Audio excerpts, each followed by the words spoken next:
This to John, he said he really liked this one, and I said, is it because the first half is very scientific and technical, or is it because the second half is very emotional and gooey?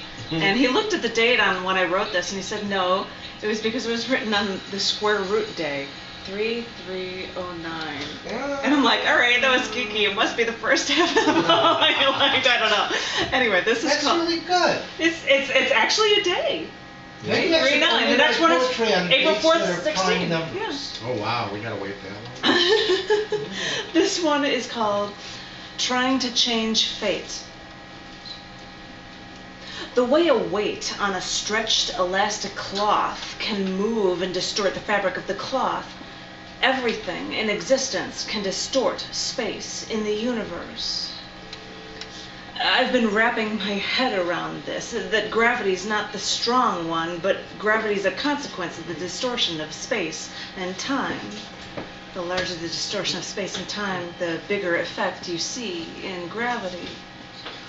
So as sci-fi media talks of warp travel, all they're really talking about is producing the energy to warp space-time so that you instantly arrive at the other end of the universe.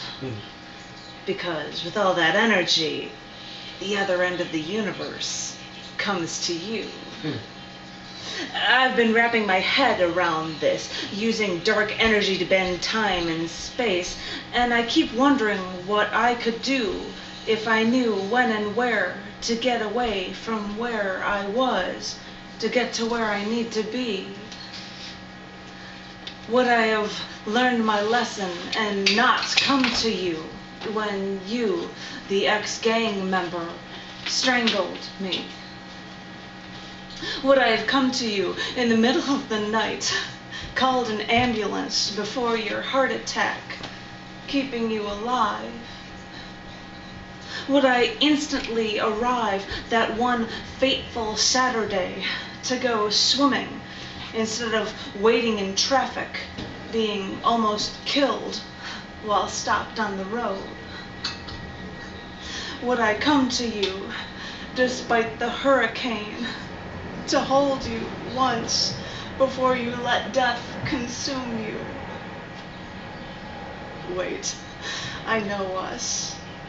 I was your daughter, but I was never close enough to you to hold you. I should know better than to contemplate bending space-time, trying to change fate.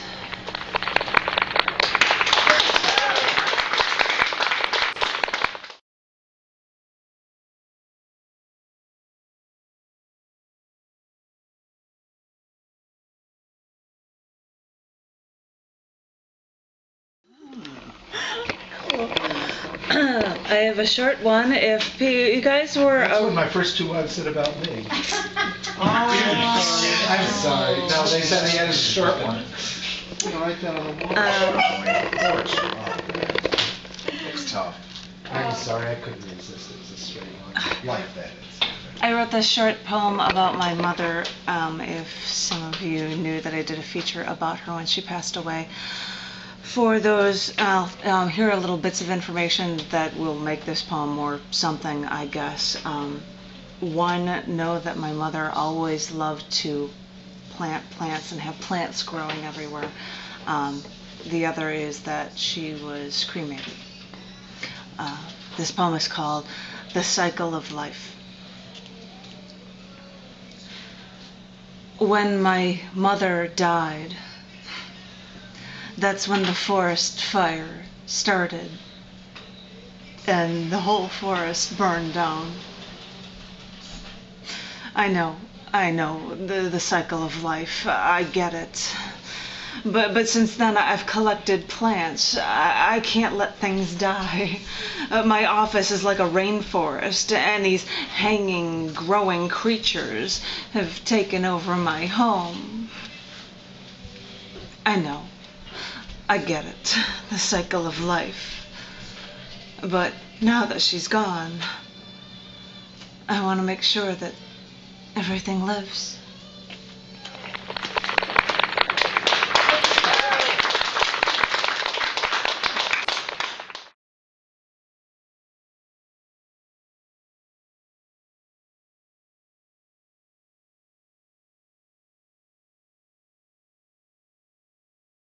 That's an inspiration. Janet Kuypers. We were just stalling to get a find something, Janet. Go ahead. Thanks. This one's called The Real Bitch of It. You don't understand the real bitch of it. And it's not that you had to work really hard to make it through school and not fail at everything, whatever you tried, because I suck that way. It always just came to me. Maybe I was the bionic woman.